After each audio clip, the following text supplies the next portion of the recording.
আজকের আমার টপিক হচ্ছে যে স্কোয়াট স্কোয়াট অনেক কাছে মারতে পারে না, কারণ হচ্ছে তাদের পা অনেক আগে চলে যায়। স্কোয়াট করতে পারি না, রাইট? স্কোয়াট করতে গেলে অনেক প্রবলেম হয়, নি বাইরে বেরিয়ে যায়, ঠিকঠাক পশ্চার আসে না। তো এর পরিবর্তে কি আমরা কিছু করতে পারবো না, নাকি না স্কোয়াটই করতে হবে? হ্যাঁ, এর পরিবর্তে আমরা করতে পারি। সেটা হচ্ছে লেগ এক্সটেনশন করতে পারবো, লেগ প্রেস করতে পারবো, লাঞ্জেস ধরনের এই ধরনের এক্সারসাইজ গুলো আমরা করতে পারি। এবার আমি বলি যে আমরা স্কোয়াট করতে পারি না কেন। তো আমরা স্কোয়াট করতে পারি না কারণ আমাদের অনেকগুলো কারণ থাকে। তার মধ্যে ফার্স্ট কারণ হচ্ছে যে সেন্টার অফ মাস আমাদের বেস অফ সাপোর্টের উপরে মেনটেন করতে হয়, 1 নম্বর।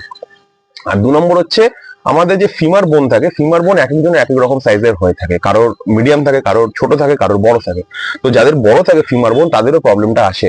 তাদের ফিমার বোন বড় থাকে আর অ্যাঙ্কেল মোবিলিটি লিমিটেড থাকে, তাই জন্য তারা স্কোয়াট করতে গেলে হাঁটু বাইরের দিকে বেরিয়ে যায়।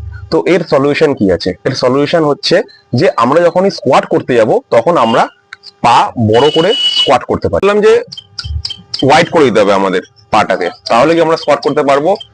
2 নম্বর হচ্ছে আমরা আমাদের পায়ের তলায় দুটো প্লেট লাগিয়ে দিতে পারি, বা ম্যাট থাকলে ম্যাট, যাতে একটু পাটা আমাদের উঁচু হয়ে যায়, আমাদের গোড়ালিটা, ঠিক আছে?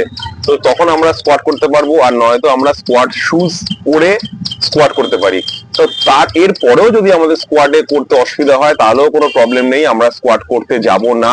আমরা কিন্তু স্মিথ মেশিনে স্কোয়াট করতে পারি, বা গবলেট কোয়াটস মানে ডাম্বেল সামনে নিয়ে আমরা স্কোয়াট করতে পারি, বা যদি খুব তাও প্রবলেম হয় আমরা হ্যাক স্কোয়াটও করতে পারি। আমাদের এমন না যে আমাদের বারবেল কাঁধে নিয়েই আমাদের স্কোয়াট করতেই হবে, না হলে কিন্তু আমাদের হবে না। ঠিক আছে? তো আমরা স্কোয়াট করতে গেলে এবারে থেকে এগুলো মাথায় রাখবো। হোপ তোমাদের এটা খুবই হেল্পফুল। Thank you.